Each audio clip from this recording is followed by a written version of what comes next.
അപ്പോൾ രാവിലെ കുഞ്ഞിനെയും കൊണ്ട് വലിയ ആശുപത്രിയിൽ പോയി. അവനൊരു ചെക്കപ്പ് ഉണ്ടായിരുന്നു. അപ്പോൾ അത് കഴിഞ്ഞ ഉടനെ അവിടെ നിന്ന് ഞങ്ങൾ ഇറങ്ങി ഉച്ചയായപ്പോഴത്തേനും അപ്പോഴേക്കും നമുക്ക് ബെൻറ്റിയുടെ കോൾ വന്നു. രുചിയുടെ ഫുഡും കൊണ്ട് പോകണമെന്നും പറഞ്ഞ രുചി കേറ്റേഴ്സിൻ്റെ. അങ്ങനെ എന്നെ കൊണ്ട് വിട്ടിട്ട് ശിബാന മോളും കുഞ്ഞാഫയും ഹാഷ്മം തിരിച്ച് വീട്ടിൽ പോയി. അപ്പോൾ തോട്ടഭാഗത്തായിരുന്നു അവർ കിച്ചൺ എടുത്തിരിക്കുന്നത്. നമ്മൾ പക്ഷേ ആ വണ്ടിയല്ല എടുക്കേണ്ടത്, ഈ വണ്ടിയായിരുന്നു നമുക്ക് എടുക്കാനുള്ളത്. പെർഫെക്റ്റിലെ ബെൻറ്റിയുടെ വണ്ടിയാണിത്. അപ്പോൾ ഈ വണ്ടിയിൽ നിന്ന് വേണം ഫുഡ് കയറ്റിക്കൊണ്ട് നമുക്ക് മാന്നാറാണ് പോകേണ്ടത്. നമുക്കവിടെ 150 സീറ്റ് പണിയെങ്ങാണ്ട് വേണം. അപ്പം നാളെ ബലിവേഴ്സിൽ എങ്ങാണ്ട് ഇവർക്ക് വർക്കുണ്ട്. അതുകൊണ്ട് ഇവർ വലിയ കിച്ചൺ ഇവിടെ എടുത്തതാണ്. അപ്പോൾ അവിടെ നേരെ വണ്ടി എടുത്തുകൊണ്ട് നമ്മൾ തിരുവല്ല വഴിയാണ് ഞാൻ മാന്നാർ പോകാൻ വന്നത്. അപ്പോൾ പതിവ് പോലെ അവിടെ മഞ്ഞാണിയിലെ കലിങ്കവണ്ടിയുടെ ബ്ലോക്ക് ഞാൻ പോയി പെട്ടു. പിന്നെ അവിടുന്ന് റൈറ്റ് കയറി മുത്തൂർ ഇറങ്ങി കാവുംഭാഗം പിടിച്ച് പോവുമായിരുന്നു ചെയ്തത്. നേരെ പോയി കാവുംഭാഗത്ത് പമ്പിൽ കയറി നമുക്ക് ആവശ്യമുള്ള ഡീസൽ നിറച്ചു. എന്നിട്ട് വണ്ടി എടുത്ത് നേരെ ഞാൻ മാപ്പിട്ട് നമ്മുടെ ലൊക്കേഷനിലെത്തി. അപ്പം ഈ ഒരു വീട്ടിൽ വെച്ചാണ് നമ്മുടെ വൈകിട്ട് മധുരം വെപ്പ് പരിപാടിയാണ് നടക്കുന്നത്. അതിനകത്തൊരു പേരൊക്കെ ഉണ്ടായിരുന്നു, ആഷ്ലിയുടെ മധുരം വെപ്പ് എന്നാണ് ആ ഇവൻറ്റിൻ്റെ പേര്. അപ്പോൾ അവിടെ ആയിരുന്നു നമുക്ക് വർക്ക്. അങ്ങനെ നമ്മുടെ വണ്ടിയിലെ ലോഡൊക്കെ ഇറക്കി. അപ്പോൾ കൗണ്ടറിനകത്ത് മൊത്തം ലൈവ് പരിപാടി ആയതുകൊണ്ട് സാധനങ്ങളൊക്കെ അവർ ക്രമീകരിക്കുമായിരുന്നു. അപ്പോൾ അവിടെ ചെന്നപ്പോഴത്തേനും നമ്മുടെ ചേട്ടന്മാർ അവിടുത്തെ പരിപാടികളൊക്കെ ഓരോന്നായിട്ട് സെറ്റപ്പ് ചെയ്യുന്ന കാഴ്ചകളാണ് ഇപ്പോൾ നിങ്ങൾ കണ്ടുകൊണ്ടിരിക്കുന്നത്. അപ്പോൾ അത് കഴിഞ്ഞാൽ ഉടനെ വണ്ടി കൊണ്ട് എനിക്ക് ഇച്ചിരി മാറ്റി ഇടണമായിരുന്നു. അവിടെ ഇച്ചിരി വെള്ളമൊക്കെ കയറുന്ന സ്ഥലമാണ്. അവിടെ നിന്ന് നമ്മുടെ വണ്ടി എടുത്ത് നേരെ ഒരു 1/2 കിലോമീറ്റർ മാറി ഞാൻ വണ്ടി ഇട്ടു. അവിടെ നിന്ന് ഞാൻ പിന്നെ ഇതൊക്കെ നടന്ന് അങ്ങോട്ട് പോയി. നടന്നു പോകുന്ന വഴിക്കത്തെ കാഴ്ചകളാണ് ഗൈസ് നിങ്ങളിപ്പോൾ കണ്ടുകൊണ്ടിരിക്കുന്നത്. അവിടെ എല്ലാം നല്ല വെള്ളമുണ്ട്. ഈ സ്ഥലത്തിൻ്റെ പേര് മാന്നാർ എന്ന് വെച്ചാൽ അകത്തോട്ട് കയറി മേൽപ്പാടം എന്ന് ആണ്. അപ്പോൾ മേൽപ്പാടം ചുണ്ടരം നോക്കി ഒത്തിരി പേര് കേട്ടിട്ടുണ്ടായിരിക്കും. ആ ഒരു ഏരിയ ആണിത്. അപ്പം നമ്മുടെ കല്യാണ വീടിൻ്റെ അടുത്തുള്ള ലൊക്കേഷനാണിത്. കല്യാണ വീടിൻ്റെ ഫ്രണ്ട് ഭാഗമൊക്കെയാണ് ഈ കാണിക്കുന്നത്. അപ്പോൾ റോഡിനോട് ചേർന്ന് തന്നെ വെള്ളം കയറിയില്ലാന്നും പറഞ്ഞ് നിൽക്കുകയായിരുന്നു. നല്ല 2 മഴയും കൂടെ പെയ്യുവാണെങ്കിൽ കയറുമെന്നുള്ള ഉറപ്പാണ്. 6 മണിയൊക്കെ ആറായപ്പോഴത്തേനും അപ്പോൾ ഓരോരുത്തർ വെച്ച് വരാൻ തുടങ്ങിയിരുന്നു. നമ്മുടെ അവസാനഘട്ട പരിപാടികളൊക്കെ അവിടെ നടന്നുകൊണ്ടിരിക്കുമായിരുന്നു. സൗണ്ടും ലൈറ്റും അതുപോലെ തന്നെ ഫുഡിൻ്റെയും കാര്യങ്ങളുടെ എല്ലാ കാര്യങ്ങളും നടന്നുകൊണ്ടിരിക്കുമായിരുന്നു. അപ്പോൾ അതിൻ്റെ വീടിൻ്റെ പുറകിലോട്ട് ഞാൻ പോയി നോക്കിയപ്പോൾ അതിന് ചുറ്റും കണ്ടവും കാര്യങ്ങളും ഒക്കെയാണ്. നല്ല രസമാണ് പകൽ പോയി അവിടെ നിൽക്കാനും ഒക്കെ. വീടിന് ചുറ്റും വെള്ളവും കാര്യങ്ങളും ഒക്കെയാണ്. പക്ഷേ മഴയൊക്കെ പെയ്ത് സീനായ എനിക്കറിയത്തില്ല ഇവിടുത്തെ ബാക്കി കണ്ടീഷൻ എന്താകുമെന്ന്.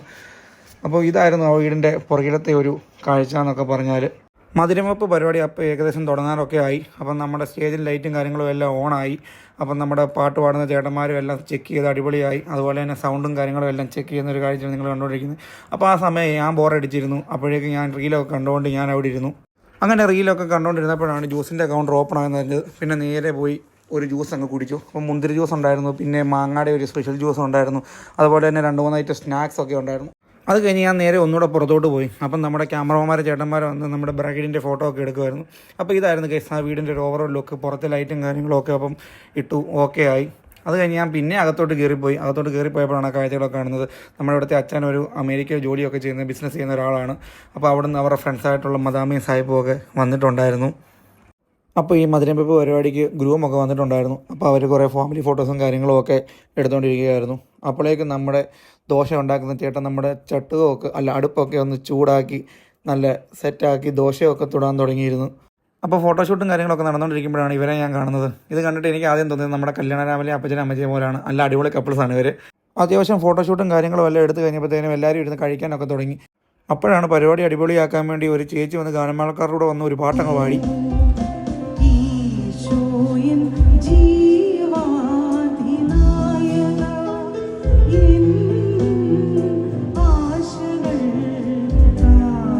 പാട്ടൊക്കെ കഴിഞ്ഞാൽ അത്യാവശ്യം എല്ലാവരും ഫുഡൊക്കെ കഴിച്ച് കഴിഞ്ഞപ്പോഴാണ് ശരിക്കും പരിപാടി തുടങ്ങിയത്. അങ്ങനെ മധുരം വെപ്പ് പരിപാടി അപ്പോഴാണ് സ്റ്റാർട്ട് ചെയ്തത്. ശരിക്കും പറഞ്ഞാൽ പരിപാടി അങ്ങനെ കളറായിക്കൊണ്ടിരുന്നപ്പോൾ കുറച്ച് പേര് ഫുഡൊക്കെ കഴിച്ചിട്ട് പതിയെ വീട്ടിലോട്ട് പോയി. അപ്പോൾ നമ്മുടെ അച്ഛൻ പ്രാർത്ഥിക്കുകയൊക്കെ ചെയ്തു. അപ്പോൾ ഇതാണ് നമ്മുടെ ഗ്രൂമും ബ്രൈഡും അവിടെ ഇരിക്കുന്നതാണ്. അപ്പോൾ അച്ഛൻ അവർക്ക് ആശംസകളൊക്കെ അർപ്പിച്ചു.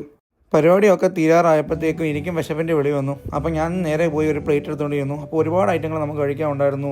ദോശയുടെ പല ഐറ്റംസ് ഉണ്ടായിരുന്നു, അതുപോലെ തന്നെ ബൺ പൊറോട്ട ഉണ്ടായിരുന്നു, ചപ്പാത്തി ഉണ്ടായിരുന്നു, ബിരിയാണി ഉണ്ടായിരുന്നു. അപ്പോൾ ഞാൻ എടുത്തത് നേരെ പോയിട്ട് നമ്മുടെ മലബാറി ചിക്കൻ ബിരിയാണി ആയിരുന്നു. അവരുടെ സ്പെഷ്യൽ സാധനമായിരുന്നു. അങ്ങനെ മലബാറി ചിക്കൻ ബിരിയാണിയും ആവശ്യത്തിനുള്ള ചിക്കൻ ഫ്രൈയും എടുത്തിട്ട് ഞാൻ പോയി വയറ് നിറയെ കഴിച്ചു. അത് കഴിഞ്ഞിട്ട് നമുക്ക് ഡെസേർട്ട് ഉണ്ടായിരുന്നു. അപ്പോൾ ഡെസേർട്ടും നല്ല അടിപൊളിയായിരുന്നു. വാനില സ്കൂപ്പിനകത്ത് ചോക്ലേറ്റ് ബ്രൗണി കേക്കും അതുപോലെ തന്നെ കോൺഫ്ലെക്സും എല്ലാം ഉണ്ടായിരുന്നു. അടിപൊളി സാധനമായിരുന്നു. അങ്ങനെ ഐസ്ക്രീമൊക്കെ കഴിച്ചുകൊണ്ടിരുന്നപ്പോഴാണ് എനിക്കും എല്ലാം താ ചേച്ചിയെന്നും പറഞ്ഞ് ഒരു പുതിയ അതിഥിയും കൂടെ അങ്ങോട്ട് കയറി വന്നത്. അങ്ങനെ പൂച്ച സാർ അവിടെ ഇവിടെയും കിടന്നതൊക്കെ വാരി തിന്നിട്ട് അങ്ങ് പോയി. 9:30 ഒക്കെ ആയപ്പോഴത്തേക്കും നമ്മുടെ പരിപാടി ഏകദേശം ഒതുക്കിയായിരുന്നു. അപ്പം നമ്മളവിടെ അടിച്ച കൗണ്ടറും കാര്യങ്ങളും എല്ലാം അഴിച്ചു. അതുപോലെ തന്നെ സൗണ്ടുകാരും എല്ലാം ഓരോ സാധനങ്ങളൊക്കെ അഴിക്കാനൊക്കെ തുടങ്ങിയിരുന്നു. നമ്മുടെ സർവീസിനുള്ള പിള്ളേരൊക്കെ അപ്പോഴത്തേക്കും കഴിക്കാൻ ചേട്ടൻ പോയി വണ്ടി എടുത്തുകൊണ്ട് വന്ന് എന്നോട് പറഞ്ഞു. അപ്പം ഞാൻ നടന്നു പോയി ആ വണ്ടി ഇങ്ങെടുത്തു. വണ്ടിയൊക്കെ എടുത്ത് അവർക്ക് കയറ്റാനുള്ള സൗകര്യത്തിന് ഇട്ട് കൊടുത്തു. അപ്പോൾ ഇത്തരം സാധനങ്ങൾ നമുക്ക് കയറ്റാൻ ഉണ്ടായിരുന്നു. അപ്പം നമ്മുടെ പയ്യന്മാർ വന്ന് അടിപൊളിയായിട്ട് അടിക്ക് സാധനങ്ങളെല്ലാം കയറ്റി. അപ്പോഴേക്കും സമയം ഒരു 11 മണിയായിരുന്നു. അങ്ങനെ ഞാൻ വണ്ടി എടുത്ത് നേരെ തിരുവല്ല ടൗൺ കയറി നമ്മുടെ കവിയൂരൊക്കെ പോരുന്നു. നേരെ കിച്ചണിൽ വന്ന് വണ്ടി നമ്മൾ സേഫാക്കി ഒരിടത്ത് പാർക്ക് ചെയ്തിട്ടു. അപ്പോഴേക്കും നമ്മുടെ ചങ്ക അമ്പു ഇനോവ എടുത്തുകൊണ്ട് എന്നെ വിളിക്കാനായിട്ട് വന്നിരുന്നു. അങ്ങനെ ഇനോവയിൽ കയറി ഞാനും അമ്പും കൂടെ നേരെ വീട്ടിലോട്ട് വരുന്നു. അപ്പോൾ ഓക്കെ ബൈ.